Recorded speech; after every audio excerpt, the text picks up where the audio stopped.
estos dictadores, autócratas y reyes de la antigüedad, en el que una sola persona tendría toda la riqueza, todos los ingresos de un país, y 100 representaría el caso antagónico, es decir, en el que toda la riqueza, todos los ingresos de un país estuvieran divididos de forma perfectamente equitativa entre toda la población. España tiene un índice de 33 que lo sitúa junto con las repúblicas bálticas y Hungría y Rumanía como el país que más desigualdad tiene, o ese clúster de países que más desigualdad tienen dentro de la Unión Europea. Para bajar al nivel de las comunidades autónomas y de los municipios, os voy a presentar una herramienta que ha desarrollado recientemente el INE, que es el Atlas de Distribución de la Renta por Hogares. ¿De acuerdo? Os voy a ir poniendo en la medida de lo posible las fuentes para que vosotros seáis capaces de replicar y hacer los gráficos que vosotros queráis con vuestros propios dispositivos. ¿De acuerdo? De acuerdo con ese mapa, Euskadi es una región que no está particularmente mal en términos de desigualdad dentro de España. Se mueve en valores aproximadamente de 30, que lo sitúan, digamos, como una de las regiones con desigualdad media-baja dentro de España. ¿De acuerdo? Simplemente pulsando el cursor dentro del mapa os da cuál es el índice de Gini sintético para cada una de las provincias de España. ¿De acuerdo? Podéis poner o comunidades autónomas o provincias y luego os podéis descargar el mapa en vuestros dispositivos, en vuestros ordenadores. ¿De acuerdo? Y además, si os interesa bajar más al detalle, esto es Álava, os permitiría ver cuál es el índice de desigualdad medido de acuerdo con Gini de cada uno de los municipios de las 3 provincias, los 3 territorios históricos de Euskadi. ¿De acuerdo? Pero además, si os interesa ver cuál es la evolución más reciente de la desigualdad, hay otra aplicación, en este caso no es del INE, es de la Caixa, del Observatorio Social de la Caixa, que lo llaman Real Time Economics, donde podéis ver cuál es la evolución más reciente, casi en tiempo real. Esta es una idea de un economista de Harvard que se llama Rafchetti y que ha implantado aquí la Caixa y que os permite ver básicamente en tiempo real cuáles son los últimos datos de la economía de España. Pues hoy ha salido la EPA, seguramente en Real Time Economics de la Caixa ya están incorporando los datos de la EPA. ¿De acuerdo? De acuerdo con eso, lo que me parece particularmente interesante es daros alguna pincelada sobre cómo ha evolucionado la desigualdad en los últimos tiempos, fundamentalmente desde el COVID. ¿De acuerdo? Aquí el T0 sería el COVID, ¿vale? Sobre todo el encierro, o sea, quiero decir, el confinamiento provocado a raíz de los 3 decretos de estado de alarma que emitió el gobierno de España. Como veis, la desigualdad, y hay dos colores de líneas, la línea roja y la línea azul. La línea roja es la desigualdad antes de impuestos y transferencias, es decir, antes de la actividad del estado del bienestar. Y la línea azul es cómo corrige la desigualdad. Os he puesto este gráfico porque me parece enormemente ilustrativo de lo que hace el estado del bienestar, que es el colchón que para el golpe de la desigualdad provocado por el estado de alarma que se decreta en febrero de 2020. Como veis, la desigualdad antes de impuestos y transferencias se dispara en España. Es uno de los países donde más se dispara a consecuencia del COVID. Se dispara hasta 10 puntos, pero la acción del estado del bienestar consigue corregir 7 de esos 10 puntos. Consigue corregir el 70% de la desigualdad provocada en rentas de mercado. ¿De acuerdo? Y el máximo de toda la serie, digamos, son esos 3 puntos. La desigualdad después de impuestos y transferencias nunca llega a aumentar más de 3 puntos, medido como Gini, como consecuencia de los estados de alarma. Y hoy en día, y este es, digamos, el minuto y resultado de hoy, ¿vale? Hoy en día, si tomamos como T0 febrero de 2020, el primer estado de alarma, la desigualdad en Euskadi había disminuido 2,1 puntos antes de impuestos y transferencias, 1,6 puntos después de impuestos y transferencias. Como veis, siempre el valor de antes impuestos y transferencias va a ser mayor ligeramente al de después, porque es la acción del estado del bienestar lo que estáis viendo en esa línea roja, ¿de acuerdo? Esto con respecto a lo más descriptivo. Pero yo soy profesor de de filosofía política, entonces la pregunta sería, bueno, ya, pero ¿y por qué nos debería importar la desigualdad? No es tan obvio que la desigualdad nos tuviera que importar. Quizá lo obvio es que nos tuviera que importar la pobreza, porque las situaciones de escasez y carencia material, pues lógicamente, aunque uno no tenga una idea sobre la justicia social demasiado evolucionada, pues un simple humanitarismo nos haría preocuparnos por situaciones de escasez, de carencia, de pobreza material severa, ¿no? Pero la desigualdad es otra cosa. Entonces podríais decir, bueno, la respuesta moral a la pobreza vale suyo, prácticamente uno debería ser un ser sin empatía para que esas situaciones de carencia o de escasez material severa no le apelen como ser humano, pero la desigualdad es una cosa muy distinta y quizá no tenemos razones morales tan obvias para preocuparnos por la desigualdad como ocurre con la pobreza. Bueno, esta segunda parte, de nuevo, con ayuda de algunos mapas, va a ilustrar por qué importa la desigualdad. Bueno, os lo voy a contar primero. La primera es que la desigualdad afecta a nuestra vida y por tanto nuestra muerte, ¿vale?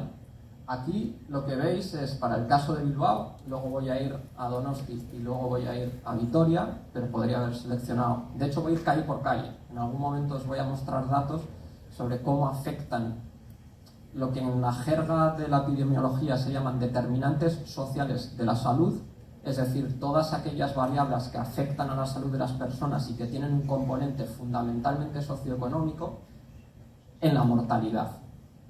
Y en la mortalidad es tanto como decir en la esperanza de vida, ¿de acuerdo? La desigualdad, sobre todo cuando ocurre en zonas de cierta privación, la desigualdad está correlacionada con menor esperanza de vida. Y con independencia de lo que pensemos sobre otros asuntos morales, una preferencia que solemos tener todos los seres humanos es vivir lo máximo posible, ¿vale? Entonces la desigualdad nos debería importar básicamente porque acorta la vida de mucha gente. Y en la medida en que todos tengamos la preferencia de vivir el máximo de años posible, la desigualdad es un tema que importa. Y lo que vemos aquí es que en Bilbao hay gente que vive más sencillamente por haber nacido en el código postal correcto. El código postal determina cuántos años vamos a vivir, en términos estadísticos. Otra cosa es que luego haya gente que lógicamente escapa de la estadística. Escapa de la estadística por suerte, escapa de la estadística por apoyo familiar, escapa de la estadística por, lo voy a decir en unos términos más, por enrollarse con la persona correcta, puede escapar de la estadística por 1000 razones distintas. Pero la estadística importa. Y nacer en un código postal u otro, en términos estadísticos, es absolutamente relevante, hasta el punto de que nacer en Abando o nacer en Ocharcoaga hace que estadísticamente tengamos 11 años más de esperanza de vida u 11 años de esperanza de vida menos. ¿De acuerdo? Las zonas de mayor privación, en términos socioeconómicos, tienen menor esperanza de vida porque tienen mayor riesgo, que es lo que veis. El menor riesgo, lógicamente, es una mayor esperanza de vida porque son mejores datos de epidemiología, es decir, de salud, y el mayor riesgo está asociado con menor esperanza de vida porque hay mayor riesgo para nuestra salud. ¿De acuerdo? Esto ocurre en todos los sitios. Os he puesto, bueno, no sé si he hecho aquí un exceso de exhibicionismo, pero esta es mi calle de Donosti, ¿vale? Y os he, porque podéis ir mirando calle por calle. Podéis ir mirando calle por calle cuál es estadísticamente el riesgo relacionado con condicionantes socioeconómicos de la salud de haber nacido, es decir, lo que el código postal os dice sobre vuestra esperanza de vida, porque está relacionado con mayor estrés, mayor obesidad, menor obesidad, mayor problemas del corazón, es decir, una peor salud cardíaca, en fin, con 1000 cosas que están relacionadas básicamente con los ricos o pobres que seamos, dicho de la manera más cruda posible, ¿de acuerdo? Aquí tenéis el mapa de Donosti, donde, como veis, hay una segregación importante. Donosti es una ciudad muy rica, en Donosti se vive muy bien, en Donosti hay una brecha casi perfecta entre el este y el oeste, que marca básicamente el Urumea. Lo que queda a la derecha del Urumea tiene una peor esperanza de vida porque hay mayor riesgo para nuestra salud. ¿Por qué? Porque esta es la zona, os va a sorprender mucho saber esto, la zona más pobre, lo voy a decir de la forma más cruda posible, esta es la zona más pobre de Donosti. Y me diréis, no son las 3.000 viviendas de Sevilla, pero es que la desigualdad va de que son las diferencias relativas lo que importan. De eso va la desigualdad, porque lo contrario estaríamos hablando de pobreza. Si me decís, Inchaurrondo no son las 3.000 viviendas, ya, pero es que mi conferencia ahora mismo no va de eso. Va de que la desigualdad afecta a nuestra salud. Saber que tú tienes un estatus social inferior al de otra persona afecta a tu salud, afecta a tu estrés. Tener un peor trabajo dentro de una misma empresa te provoca estrés, te provoca cabreo, y eso afecta sobre tu salud. Lo que veis aquí es que la gente básicamente que vive en estas zonas es la que no manda en una empresa, ¿vale? Es la que tiene un estatus social inferior a la gente que vive en Ayete. Y os va a sorprender mucho saber que la renta de Ayete es muy superior a la renta de Inchaurrondo. Viven más, tienen mejores condiciones de trabajo, ganan más dinero que la zona del este de la ciudad, ¿vale? Hay una segregación perfecta que marca el río Urumea, en el caso de Donosti. Y en el caso de Álava, la cosa, bueno, está muy centrada en dos zonas. Y os voy a decir con total honestidad, no sé qué pasa en Sansomendi, ¿vale? Sé lo que pasa en Ocharcoaga, sé lo que pasa en Bidebieta y en Inchaurrondo, no tengo ni idea de lo que pasa en Sansomendi, pero me da valores un poco extremos. Todo lo que he podido indagar, desde que Aitor me... Todo lo que he podido indagar es que había un cuartel de la Guardia Civil. No. Sí, no sé. Bueno, había un cuartel, ¿vale? No estoy seguro ahora mismo. Es que he hecho un research muy básico de 2 días de preguntar a gente que vive en Vitoria. Y sé que había un cuartel, eso no me diría nada, no sé por qué la gente de los cuarteles vive más o vive menos, no tengo ni idea. Pero la parte vieja, pues bueno, la parte vieja, ¿vale? La parte vieja en casi todas las ciudades tiene algunos problemillas que están relacionados con menor esperanza de vida, ¿vale? Hay algunas zonas de exclusión y tal en todos los barrios viejos de las ciudades, y eso es lo que vemos en el mapa. Por lo demás, Vitoria es un gran sitio, a decir de los datos, para vivir, ¿de acuerdo? Bastante poco riesgo, tanto para ellos como para ellas. Bueno, la primera parte, ya os he contado, ¿por qué importa la desigualdad? Pues porque afecta a nuestra esperanza de vida, y una preferencia razonablemente universal entre todos los seres humanos es vivir la mayor cantidad de años posible. La segunda es que la desigualdad afecta al sistema democrático, porque hace que unas personas, unas muy concretas, no incluyan sus preferencias en la urna, o al menos no lo hagan con la misma intensidad. Intensidad no entendido como fuerza de meter el voto, ¿vale? Sino intensidad entendido como el porcentaje de gente que dentro de una clase social introduce sus preferencias en una urna, o sea, vota. Aquí lo que veíais era que Ocharcoaga es la zona de mayor exclusión en términos sanitarios, si queréis ponerlo así. Y, os decía yo, evidentemente es una zona con muchos menos ingresos que el promedio de ingresos de Bilbao. Pues os va a sorprender mucho saber que Ocharcoaga es una zona donde prácticamente no vota nadie, ¿vale? El 65% de la gente de Ocharcoaga no vota. El 65%. Y eso supone una diferencia, de nuevo, porque estoy hablando de desigualdad, de 24 puntos porcentuales con respecto al promedio del voto en Bilbao, ¿vale? El 65% no vota, y eso significa que hay una cuarta parte, o sea, un 25% de diferencia con respecto al promedio de Bilbao. ¿Por qué eso es importante? Porque las preferencias de la gente de Ocharcoaga no son tenidas en cuenta por los políticos. ¿Por qué? Sencillamente porque no las meten en la urna. Y eso es un problema para el funcionamiento del sistema democrático. Porque desde una mirada un poco cínica, si queréis, de la política, un político te podría decir, claro, es que no hacemos nada con Ocharcoaga porque no tenemos ni idea qué quieren. Sencillamente porque se abstienen, porque no van a las urnas. Entonces es muy difícil saber cuáles son las preferencias de una gente que no incluye sus preferencias en las urnas, ¿vale? O sea, la desigualdad importa porque hace que una parte de la sociedad no sea tenida en cuenta en el funcionamiento de la democracia, en el funcionamiento del sistema democrático, ¿de acuerdo? Y evidentemente esto no ocurre solo en Ocharcoaga. Las zonas de mayor privación económica en todas las ciudades de todas las provincias, de todos los países, de todo el mundo, votan mucho menos. Estadísticamente, son diferencias absolutamente relevantes. Por eso esta segunda columna rosa. Porque estos grados de abstención tan salvajes no serían tan importantes si el resto de secciones electorales se comportaran de manera similar. El drama es que hay una diferencia alucinante con respecto a cómo se vota en otros sitios.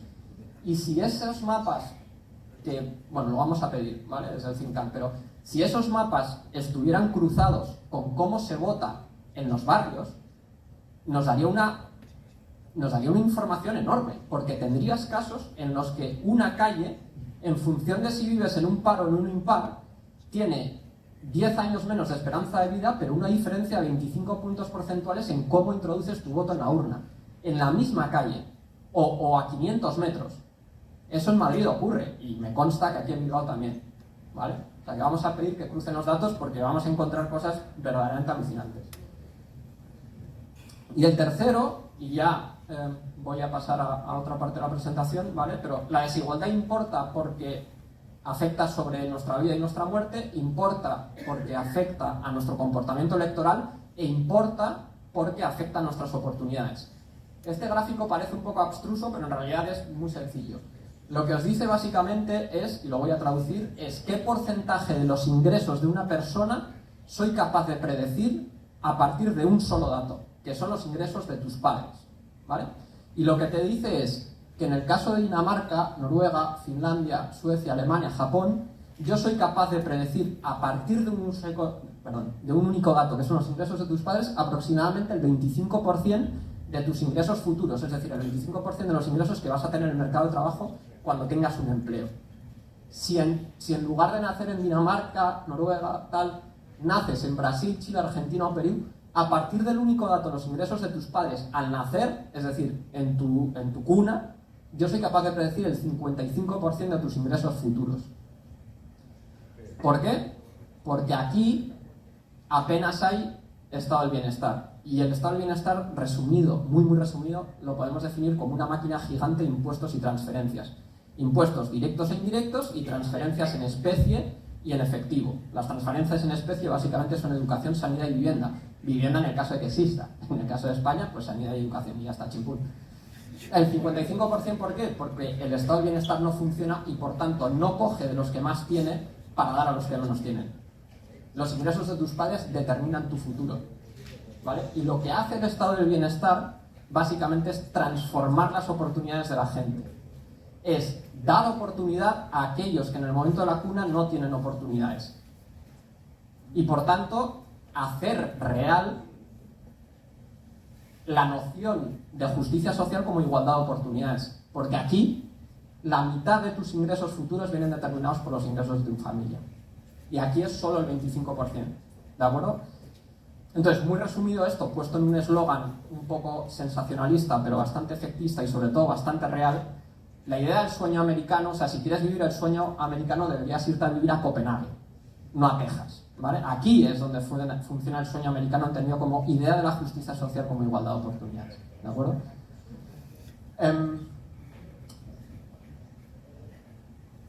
Como Vizitegui hace cosas no solo de vivienda, sino también de pobreza, he creído conveniente introducir la pobreza como una cuestión de desigualdad. La pobreza, además de ser una dimensión distinta de la desigualdad, un fenómeno distinto, que no es exactamente el mismo, es una consecuencia de la desigualdad. Y de hecho, en España, esto funciona exactamente así. O sea, es la desigualdad, solo viendo un mapa de la desigualdad en España, podrías ser capaz de predecir muy bien cuál es la incidencia de la pobreza.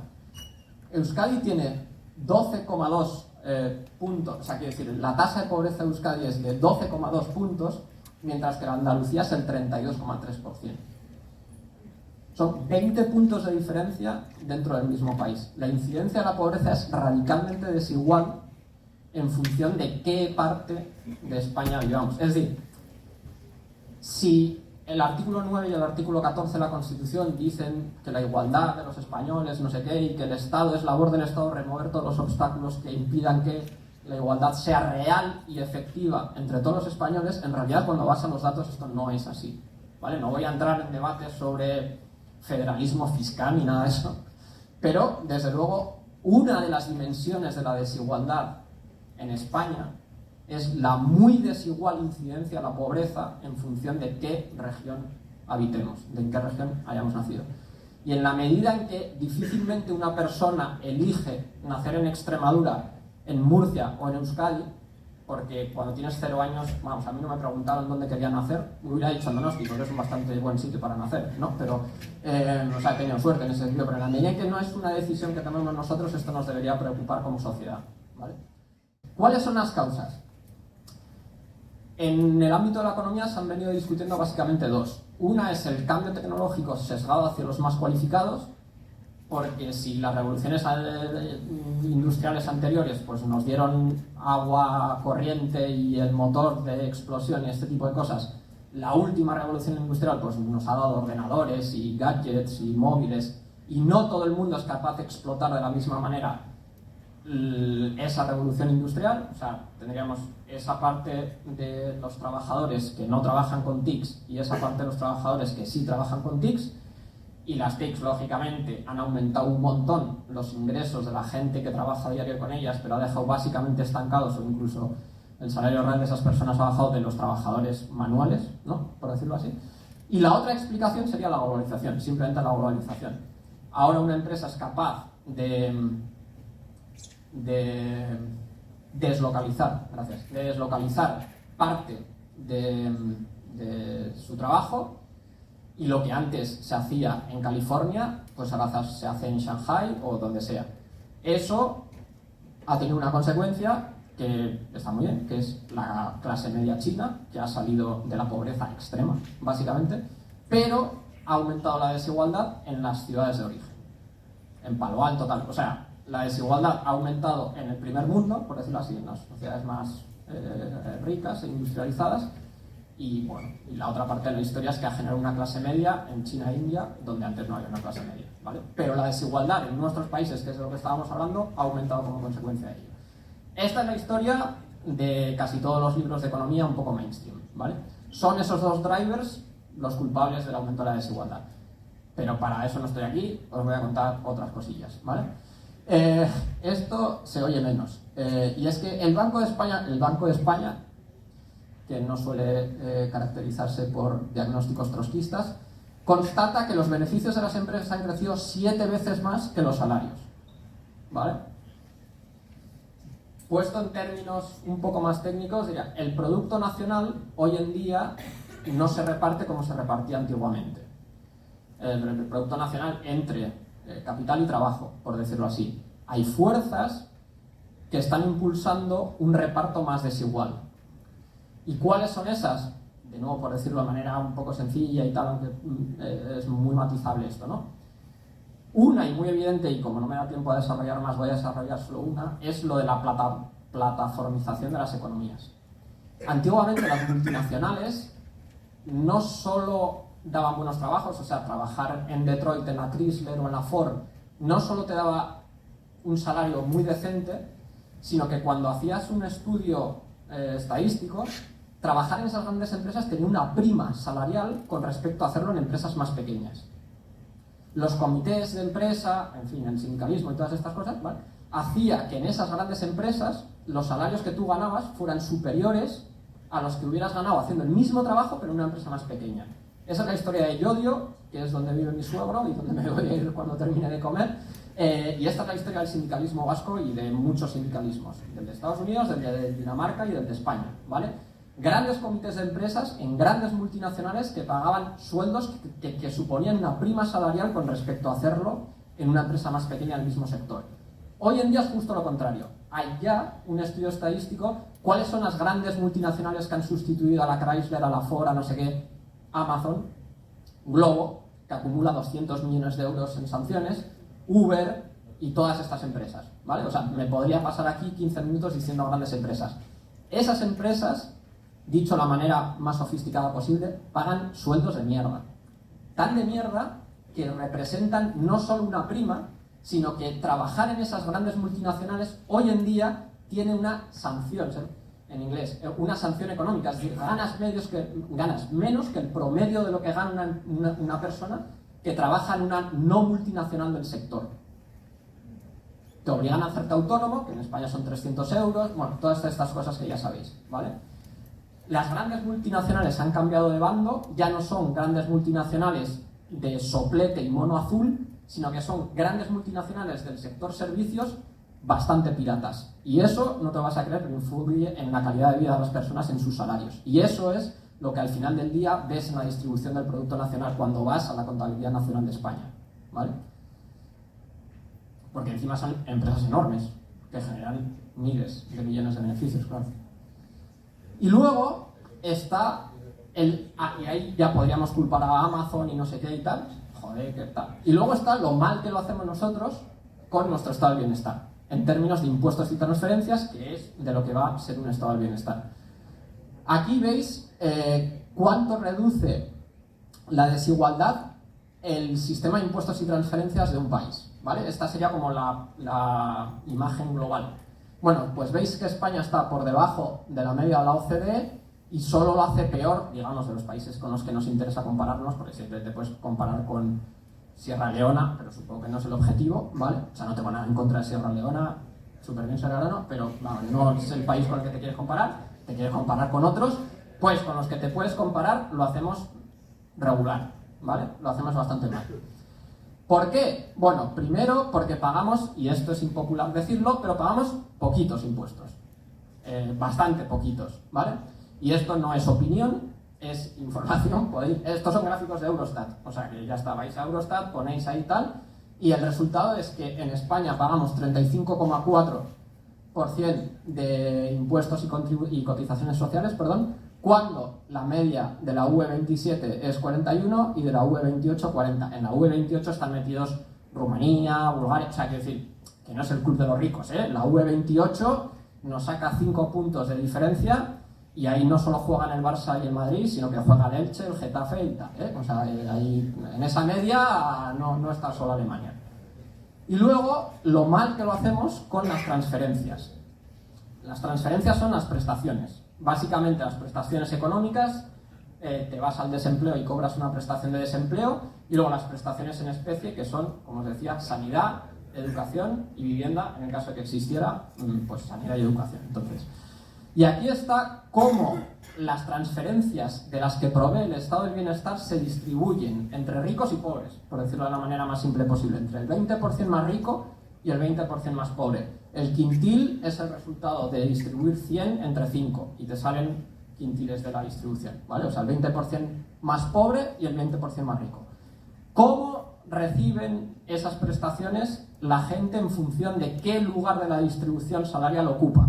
Bueno, pues en Finlandia, Australia, Holanda, Dinamarca, Suecia, Alemania, ahí tienen una idea muy loca, que es cuanto más pobre eres, más estado del bienestar recibes. Una idea revolucionaria, ¿vale?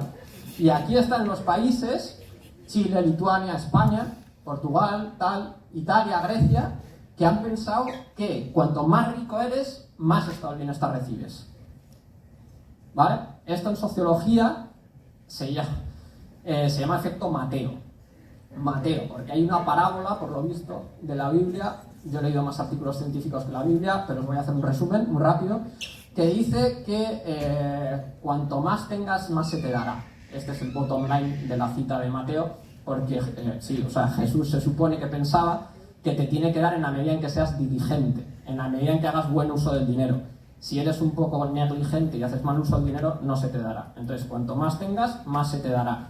Y España ha pensado que Jesucristo estaba en lo correcto, ya hace 2000 años, el tío lo vio claro, y diseñó el estado del bienestar, y España la ha copiado. La ha copiado la idea y dice, pues si eres... Bueno, ¿qué pasa aquí? Ahora fuera de coña. ¿Qué pasa aquí? Que las pensiones, que ocupan una parte enorme de las prestaciones, no tienen una idea de redistribuir dinero. Las pensiones tienen la idea de sustituir dinero cuando tú eres lo suficientemente mayor como para no poder obtener rentas originales en el mercado de trabajo. Pero las pensiones son literalmente una función de tus cotizaciones previas. De manera que a mayor cotización, mayor pensión. Y a menor cotización, menor pensión. Y eso es lo que veis ahí. Que las pensiones contributivas importan una parte tan grande de las prestaciones del Estado del Bienestar en España que determinan que funcione como si fuera Mateo el que hubiera diseñado el Estado del Bienestar español. ¿Vale? Porque no todas las prestaciones del Estado del Bienestar tienen un objetivo redistributivo, sino muchas veces simplemente dar una renta cuando esa renta no la puedes obtener en el mercado de trabajo. Pero las prestaciones por desempleo son igual. Cuanto más hayas cotizado, es decir, cuanto más hayas estado incluido socialmente, mayor va a ser la prestación de desempleo que recibes. Y a la inversa, cuanto menor haya sido, o sea, cuanto más caótica, irregular haya sido tu trayectoria en el mercado de trabajo, peor va a ser tu prestación de desempleo también. Porque la idea no es redistribuir, sino suplantar, es decir, complementar una renta cuando tú no la puedes obtener originalmente en el mercado de trabajo. ¿Vale? Y ya termino con estas dos. Y entonces ya os he dicho dónde estábamos, cuáles son las causas, cuáles son las consecuencias, y esta es la parte un poco filosófica de... Ya termino, me quedan 5 minutos. ¿Qué podemos hacer? ¿Cuáles son las políticas o las herramientas de lucha contra la desigualdad y la pobreza? ¿Vale? Es una matriz de doble entrada donde aquí tenéis visiones de la justicia y aquí tenéis el rol del Estado. Para luchar contra la desigualdad podemos pensar que el Estado se tiene que limitar a redistribuir impuestos y transferencias, básicamente, o a intervenir en el proceso de producción. Nunca sé cuál es mi audiencia, entonces nunca me pongo marxista y nunca pongo intervenir en los mercados, porque suena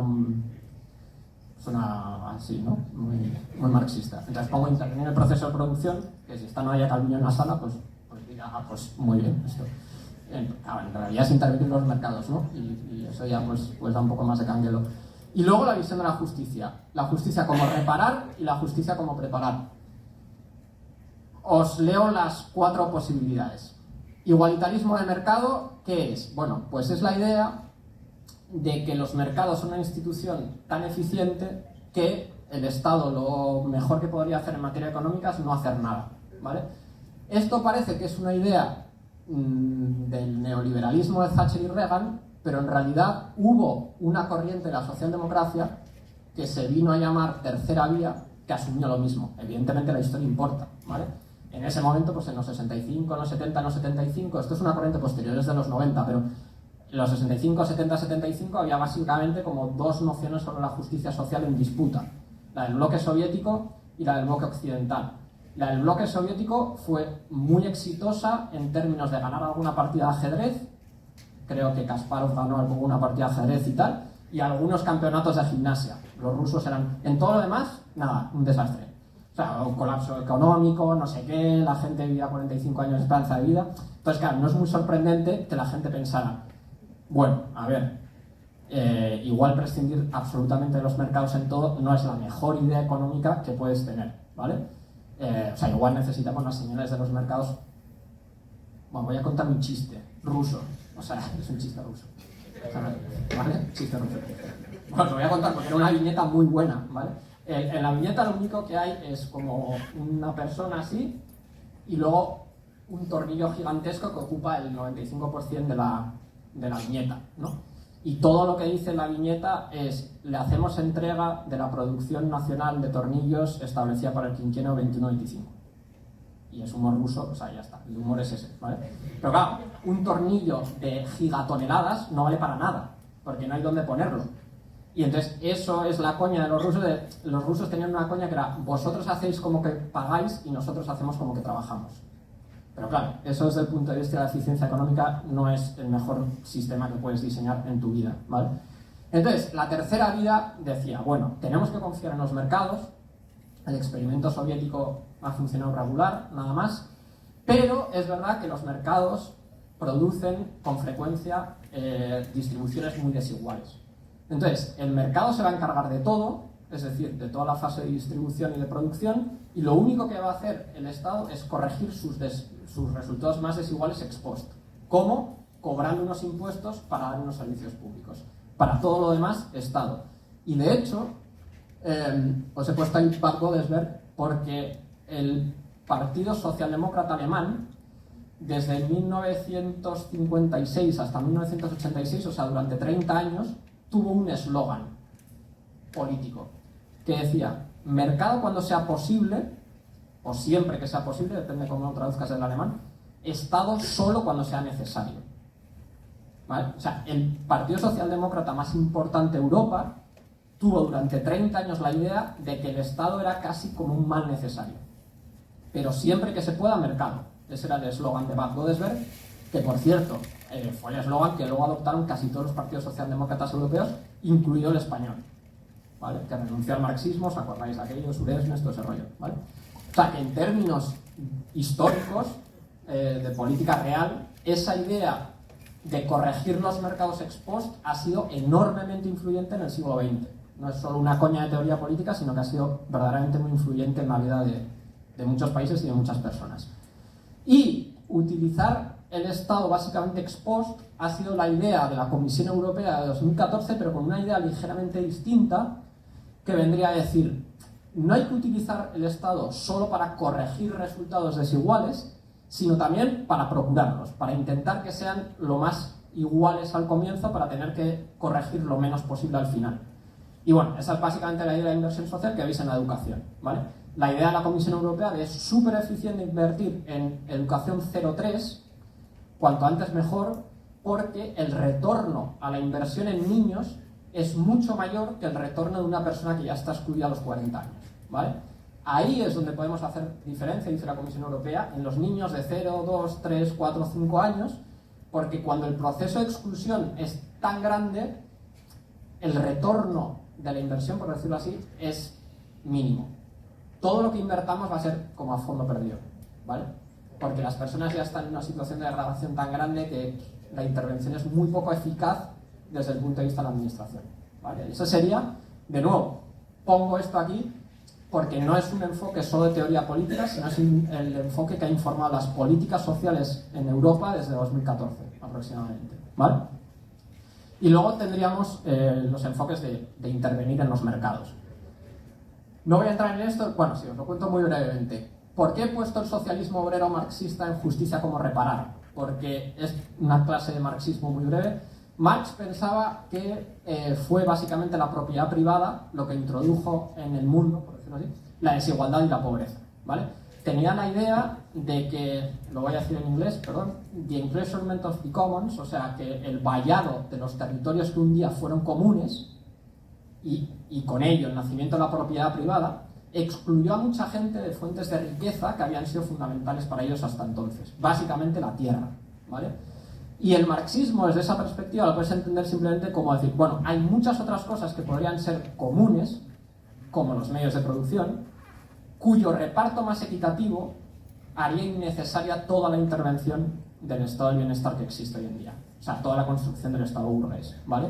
Si no se hubiera introducido la propiedad privada en un momento, a través del The Enclosure of the Commons, no necesitaríamos todo este estado gigante al servicio de la clase burguesa, porque las clases populares tendrían, como han tenido toda la vida, acceso a la riqueza a través del acceso a la tierra, históricamente, y ahora en un mundo industrial, no solo a la tierra, sino a los medios de producción, que sería como la tierra 2.0, ¿vale? Y el enfoque de la predistribución, que es de lo que va mi tesis doctoral, y es, bueno, yo os lo cuento, a pesar de lo que, ya termino con esto, esta es mi última diapositiva, ¿verdad? A pesar de que podáis pensar que el estado del bienestar solo hace igualdad de oportunidades, porque este es el enfoque occidental, que era mejor en términos de generación de riqueza que de ganar campeonatos de ajedrez y de gimnasia artística, ¿vale? En realidad el estado del bienestar hace ambas cosas. Hace cosas que tienen como objetivo la igualdad de oportunidades y hace cosas que tienen como objetivo la igualdad de resultados, a pesar de que la igualdad de resultados haya sido, pues eso, objeto de escarnio por parte de todo el mundo. Porque nadie puede pensar en serio que una pensión que se le paga a una persona de 88 años se le hace para mejorar sus oportunidades en la vida. A los 88 años, pues, o sea, la mayoría de la gente ya ha hecho todo lo que tenía que hacer en la vida, ¿no? Entonces, una pensión, lo único que provoca, o sea, el único objetivo de una pensión a los 90 años es que la gente tenga algunos ingresos, pero no mejorar sus oportunidades. Mejorar sus oportunidades es educación, es invertir en guarderías, es todo ese tipo de cosas. Pero el Estado hace ambas cosas. El Estado, cuando no tienes que comer porque te has quedado sin empleo, porque has cerrado tu empresa por motivo de la pandemia, te da unos ingresos a través de un IMV, a través de una RGI o a través de una prestación de desempleo o un subsidio de desempleo. Y cuando eres un chaval, te dota de educación para que, si todo va bien en la vida, no necesites del estado del bienestar, ¿vale? Y eso se puede hacer a través de dos formas. Una, a través de la redistribución fiscal, porque hacer guarderías cuesta mucho dinero y eso solo se hace con impuestos, es decir, con recaudaciones fiscales superiores, en la mayoría de los casos, al 30% del PIB de un país. El gran drama de los países pobres, en realidad, es que no tienen Estado. Es que su recaudación fiscal es el 5, el 6, el 7%, o sea, dicho de manera muy sofisticada, una coña, y entonces no tienen escuelas, y entonces, si naces en la familia adecuada, muy bien. Si naces en la familia inadecuada, pues lo siento mucho, pero no hay educación, no hay guarderías, y eso es lo que determina que haya pues diferencias de 40 años de expectativa de vida entre países pobres y los países ricos, ¿vale? Ese es el drama, que no tienen recaudación fiscal, no tienen Estado y no pueden hacer esto. Y luego puedes hacer igualdad a través de otra forma, que es, por ejemplo, subir el SMI. Subir el SMI tiene el coste, voy a ser un poco cínico en esto, ¿vale? Pero es para ponerlo de una manera un poco efectista. Subir el SMI tiene el coste de lo que cuesta imprimir una página del BOE. O sea, 0,0 céntimos, 0,03 céntimos igual. O sea, un coste enorme en comparación con hacer una guardería o hacer cientos de colegios, ¿vale? O sea, nada. Requiere de voluntad política. Y hay un montón de evidencia empírica que dice que un mayor SMI está correlacionado, no te lo vas a creer, con una menor desigualdad de impuestos de salarios, o sea, de ingresos originales del mercado de trabajo, ¿vale? Y de esa misma, o sea, y si te pones en plan un poco demagogo, podrías decir, el problema de la vivienda tiene una solución muy costosa, que es incluir en una ley el control de los precios al alquiler, ¿vale? Que también requiere una inversión de dinero enorme, ¿vale? O sea, 0,03 céntimos, una cosa así. Ya sé que con problemas competenciales, igual no es competencia del gobierno de la nación, igual es competencia de los municipios o las comunidades autónomas, no me voy a meter en debates jurídicos. Pero tú puedes hacer igualdad, y esa es la idea con la que cierro, de dos maneras. Una, a través de la redistribución fiscal, que implica pagar impuestos primero y tener prestaciones y servicios públicos después, o a través de lo que podríamos llamar de manera más o menos marxista, intervenir en los mercados, a través de regulaciones, de leyes, que impidan que la desigualdad surja en un primer momento, que busquen una distribución de los ingresos originales o de los ingresos del mercado más igualitaria ex ante, de manera que luego no necesitemos tantos impuestos, de manera que luego no necesitemos tanto estado de bienestar. ¿Vale? Bueno, y esa sería un poco la idea. Muchas gracias.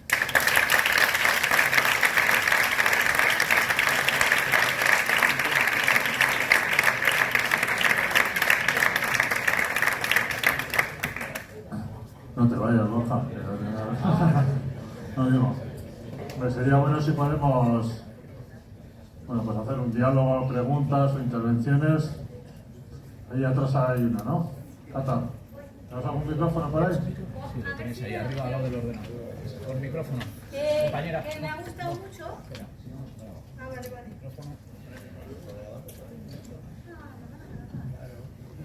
Pues entonces ya.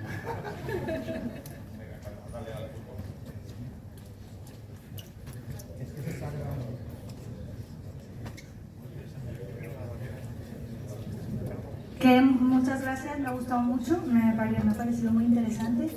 He hecho en falta dos aspectos, no sé si sean relevantes o no. Uno sería la red social y familiar, cómo influye en este tema, y otro es las migraciones, o sea, cómo atendiendo a tantas personas que no tienen el mismo acceso al empleo o al estado de bienestar por no tener documentación, pues eso también puede estar, o cómo influye en toda esta globalidad que nos has explicado. Vale. La familia, he dicho que el estado de bienestar en España apenas hace nada en materia de vivienda, pero cuando veníamos con Aitor precisamente hacia aquí, el otro eje de la política social donde España tiene una inversión muy inferior a la media de la Unión Europea es la familia. Aquí puedes tener intuiciones o sospechas, relativas a que la construcción del estado del bienestar básicamente es una construcción en España, quiero decir, de los gobiernos de González, y la familia de la izquierda siempre ha estado un poco peleada. O sea, por malas razones, la derecha se ha quedado con la familia, se ha quedado con muchas otras cosas, con la bandera, con todo eso, pero bueno, eso me da un poco... Lo de la bandera, la verdad, yo se la regalo. El tema de las políticas familiares es más jodido que la bandera. O sea, quiero decir que el hecho de que la derecha se haya quedado con el eslogan de la familia es una mera sospecha, pero ha podido motivar una infradotación presupuestaria de políticas familiares en España, y eso sí me preocupa. Bueno, básicamente porque está correlacionado con temas de natalidad y todas estas cosas, de lo cual en Euskadi pues sabemos bastante porque estamos particularmente mal. Y luego porque no hay buenas razones, ¿no?, para decir, no, las políticas familiares son una cosa de derechas. O sea, evidentemente desde el punto de vista cognitivo eso es una estupidez, no hay nada que lo soporte, digamos, no sé. Y luego porque en realidad el estado del bienestar, hay un libro muy famoso de Spiel Andersen que se llama Los tres mundos del bienestar, y estaría el continental, como el europeo, francés, alemán, el de Bismarck, digamos, el socialdemócrata, de los suecos, los finlandeses, tal, no sé qué, y luego el anglosajón, el de Reino Unido, el de Estados Unidos, ¿no?, paradigmáticamente. Y luego tuvo que hacer una reedición de su libro, Gösta Spiel Andersen, que terminó siendo catedrático en la Pompeu Fabra, o sea, terminó viviendo aquí, aunque él es danés, yo creo. Es mayor, es catedrático ya emérito de la Pompeu Fabra, pero terminó ahí. Y tuvo que hacer una adenda diciendo, y hay un cuarto modelo de estado del bienestar del que yo no era consciente cuando escribí este libro, que es el modelo de bienestar mediterráneo. Italia, Grecia, Portugal, España y hasta cierto punto Francia, pero sobre todo Italia, Portugal y España, que descansa enormemente en la familia. Esos países siguen funcionando, decía Spiel Andersen, gracias a la protección familiar, gracias a que uno de los elementos de provisión del bienestar fundamental en esos países es la familia. Y eso es enormemente problemático. Primero, porque es un sistema no formal. No formal me refiero a lo que hace una persona en Suecia de manera remunerada, lo hace una abuela, un primo, un cuñado de manera no remunerada. Y eso es una faena. Y segundo, porque la división de ese trabajo no formal, pero absolutamente necesario para la reproducción social y el funcionamiento de un país, recae de manera desproporcionadísima en las mujeres. Y eso es otro problema en materia de desigualdad, digamos. O sea, no solo es un trabajo no retribuido, pero absolutamente fundamental para la reproducción social y para la economía, sino que además está absolutamente desigualmente distribuido por sexo. Y es ese cuarto, ¿no?, es ese cuarto modelo que hasta el día de hoy ha seguido funcionando en España y al que todavía no hemos puesto una solución, porque desde el punto de vista empírico de los datos lo que dedica a políticas familiares en España como país es muy inferior a lo que dedica la media de la Unión Europea, ¿no? Y no sé si por motivos ideológicos o porque simplemente no hemos desarrollado esa pata del bienestar igual que no hemos desarrollado la de la vivienda. Y la de la inmigración, claro, no he podido tocar aquí todo, ¿no? Hay un elemento determinante de la desigualdad en términos globales, que es donde naces. Nadie elige, antes decía, ¿no?, nadie elige nacer en Donosti o hacerlo en Murcia, y de la misma forma nadie elige nacer en Tánger o elegir en Málaga. La cuestión desde el punto de vista moral es que ese hecho es lo más determinante de cómo te va a ir en la vida en el futuro. O sea, seguramente ha habido muchos Michael Jordan en el mundo. La cosa es que Michael Jordan nació en Estados Unidos y muchos otros habrán nacido en Sierra Leona, por ponerte un ejemplo.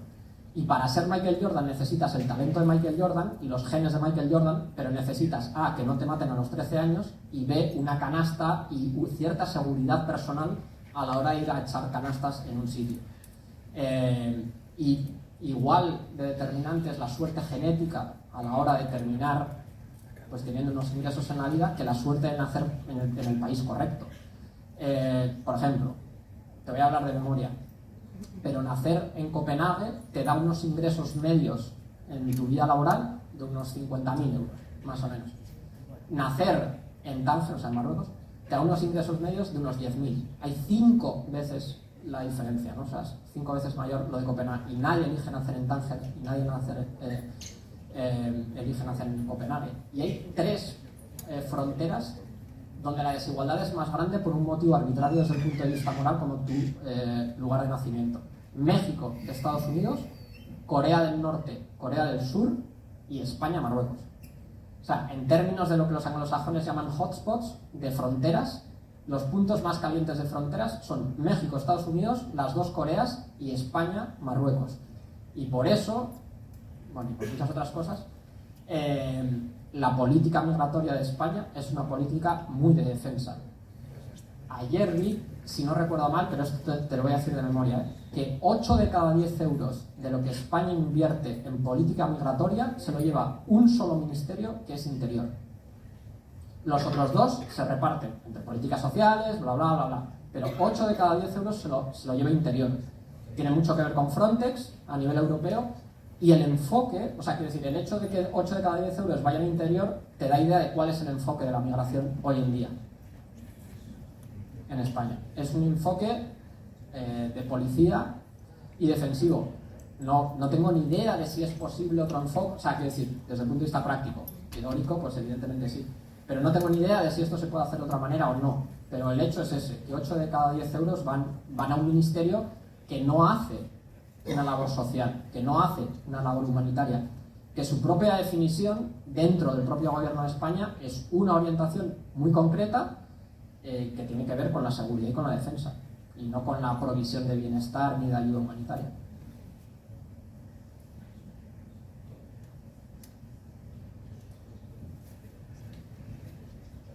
Todo este tema tan global, ¿qué papel? Micro.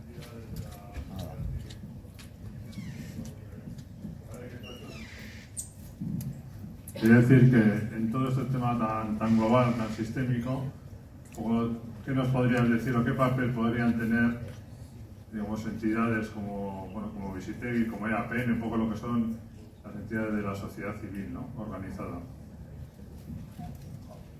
Bueno, mi tema de investigación, digamos, por decirlo así, es la desigualdad, y creo que tuve suerte al elegirlo, porque cuando yo hice la tesis, la desigualdad apenas era un tema de investigación académica. Era un tema de preocupación social, pero no todas las preocupaciones sociales tienen un correlato en intereses académico-científicos. Pero desde la crisis del 2008, la desigualdad es hoy en día un tema que te abre cátedras, y te abre cátedras no solo en la Universidad Española, te abre cátedras en las mejores universidades del mundo, ¿no? Porque hay determinantes de la desigualdad que son estructurales, que no son coyunturales, que no tienen que ver con una crisis económica particular, con unos datos particularmente malos de empleo, con que el precio del dinero suba o baje porque el BCE diga no sé qué. Hay fuerzas estructurales muy determinantes de que lo esperable, digamos, si todo sigue igual, es que la desigualdad siga aumentando. Voy a mencionar solo una, porque me parece que es muy efectista, muy gráfica y se entiende muy bien. El siglo XX seguramente ha sido un siglo absolutamente anormal en términos de distribución de ingresos y riqueza, porque las 2 guerras mundiales provocaron muchas cosas que no nos gustan, como muchos muertos, y ese tipo, no, los muertos no nos gustan, pero provocó la destrucción de mucho capital físico, fundamentalmente en la Segunda Guerra Mundial y fundamentalmente en Europa. La destrucción de capital físico implica que el que antes mandaba en una empresa de 500 empleados y tenía 500, 1000, 1500 veces el dinero que tenía su empleado que menos ganaba, al día siguiente tenía exactamente lo mismo, o sea, nada. Porque en 1950, 1945, la economía era muy física. No tenías derivados financieros en Wall Street, tenías cosas físicas. Y las bombas lo que provocan es destrucción de cosas físicas. Provocó una igualdad a la baja, hizo a todo el mundo mucho más pobre, pero hizo que Europa partiera de niveles de desigualdad muy bajitos. La riqueza, con el tiempo, ha ido construyéndose otra vez. No ha habido más destrucciones físicas y la acumulación de riqueza ha ido aumentando con el tiempo, lo absolutamente esperable. ¿Cuál es el problema de ello? Que tenemos millones de evidencias empíricas que nos dicen que la riqueza se distribuye de manera mucho más desigual que los ingresos. Siempre, en todos los países. Si el Gini de los ingresos en un país europeo puede ser 35, más o menos, el Gini de la riqueza será 60 o 65. Se distribuye de forma mucho más desigualitaria. Y además hoy en día, con la evolución de la economía, hacia una economía más financiera, tú puedes coger parte de los profits de la riqueza y meterlos en tus ingresos. De manera que la riqueza ya no solo genera riqueza, sino además genera ingresos. Y esos ingresos provienen de la parte más alta de la distribución. Si no hay una guerra en Europa, que, bueno, pero si no hay una, lo esperable precisamente es esto. Lo esperable es que la acumulación creciente de riqueza vaya generando sociedades crecientemente desiguales. Si además a eso le sumas las multinacionales de los servicios, que son, ya sabemos, o hasta ahora lo han sido, multinacionales más desiguales, es decir, que generan más desigualdad que las multinacionales de soplete y mono azul, que las multinacionales de empresas que hacían cosas, hacían coches, hacían lo que fuera, el resultado es que tanto por la parte de los ingresos salariales como por la parte de la riqueza, es decir, por las dos partes de la economía, el stock y el flow, tienes más desigualdad. La desigualdad va a seguir siendo un tema. Vosotros sois una sociedad que hace cosas, o sea, que la desigualdad está en el centro de vuestra agenda. Y desde ese punto de vista, yo creo que va a ser un tema que afortunadamente para vosotros y desafortunadamente para la sociedad va a seguir estando ahí, ¿no? No va a ser una moda académica. Hay modas académicas quizá como las guerras culturales. Yo dejo de hablar de Santi Abascal y a la gente no le va ni mejor ni peor, ¿sabes? Se monta en un caballo, no sé qué, ¿cuál es la incidencia? ¿No? Santi Abascal se monta en un caballo. ¿Cuál es la incidencia real en la vida de la gente de que Santi Abascal se monte en un caballo? Cero, nada. Sino, ¿cuál es la incidencia real de que aumente la desigualdad en una sociedad? Mucha, mucha incidencia. Desde ese punto, o sea, tenéis trabajo. Y ya yendo a lo más concreto, yo creo que esos dos factores de los que habla el informe de la OCDE y que lo he mencionado, entonces me voy a repetir, ¿no? Pero creo que incidir en ellos es singularmente importante porque esos dos factores cuyo precio ha aumentado tanto en los últimos años y ha hecho que una parte de la sociedad, significativamente los más jóvenes, no puedan acceder ya a la clase media, son elementos determinantes de la acción del gobierno y, por tanto, de las asociaciones que hacen incidencia política en los tres distintos niveles de gobierno: educación y vivienda. Educación, por razones obvias. De hecho, el último informe del think tank, que es nuestra competencia, antes ahora de competencia, ¿no?, que es SAECPOL, ponía el foco en un tema fundamental, que es lo que gastan las familias en lo que en inglés se llama shadow education, educación en la sombra, clases particulares. En todos los países de la OCDE, las familias gastan más en educación al margen de la educación formal, es decir, en educación extraescolar. El gasto es enorme, ya, en la mayoría de los países. ¿Por qué? Porque nadie quiere que sus hijos... De hecho, hay pelis coreanas, los coreanos, bueno, tienen muchos problemas en la cabeza, hacen grandes pelis, grandes series y tal, y uno de los problemas es el precio de la educación. En Corea es una locura el precio de la educación. Entonces hay familias que tienen que hipotecar su casa y no sé qué, y las películas y las series coreanas están llenas de esos dramas, porque son dramas cotidianos, de qué tienen que hacer las familias simplemente para conseguir que su hijo no se quede atrás en materia educativa, ¿vale? O sea, hay sociedades donde esto ya es un problema gigante. Y podría entrar en profundidades más grandes, pero la meritocracia, el problema de la meritocracia es un poco eso. Funciona como idea de justicia social a costa de un estrés enorme de las familias porque sus hijos no se queden atrás. Y en muchas ocasiones esos son problemas presupuestarios de una familia. O sea, lo que hay detrás de ese estrés es, hostia, ya no puedo pagar la clase 28 de mi hijo, porque es que ya son 600, 700, 800 euros, además de todo lo demás. Además del autobús, del comedor escolar, de lo que ya me cuesta la escuela concertada, que no te lo vas a creer, pero tiene un precio, aunque la ley diga que no y tal, ¿vale? Y el otro, o sea, ese sería uno de los vectores de actuación, yo creo, si la desigualdad sigue siendo, y lo creo, un tema recurrente y estructural de las sociedades actuales. El otro es la vivienda. El otro es la vivienda, porque hemos decidido durante muchos años que la vivienda sí se deja en manos del mercado.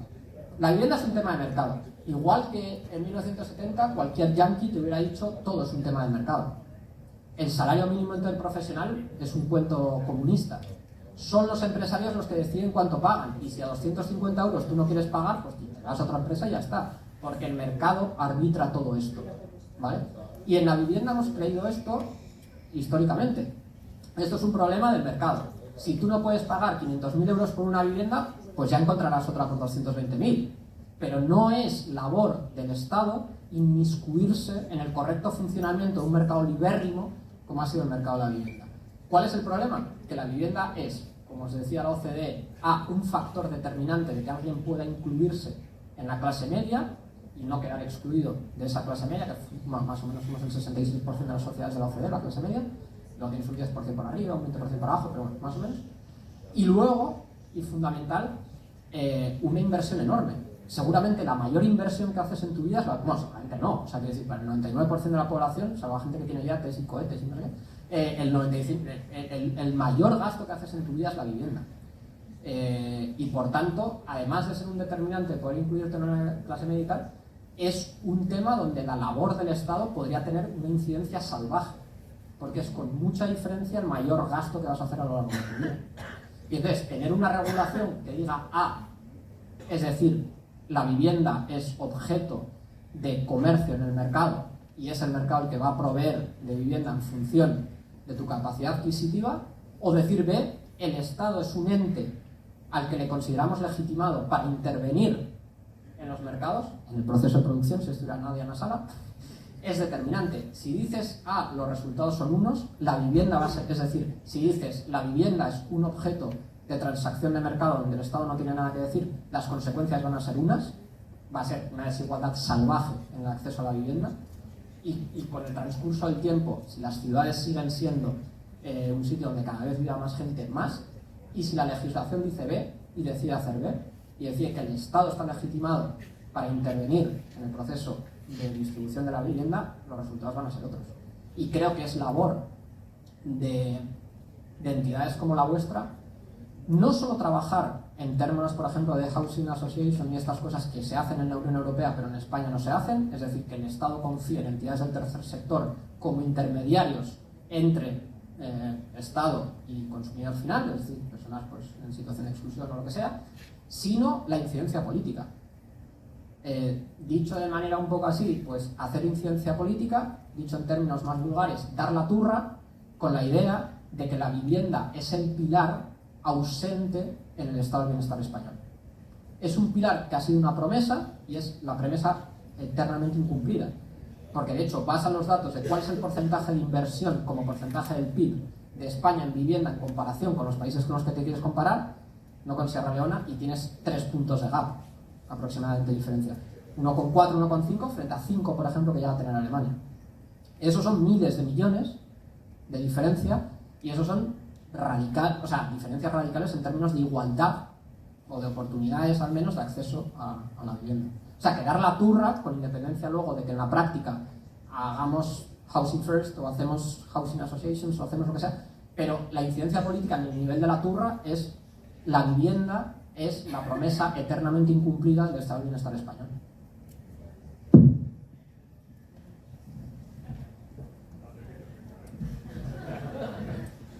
Bueno, pues con esto yo creo que se merece un aplauso, Borja,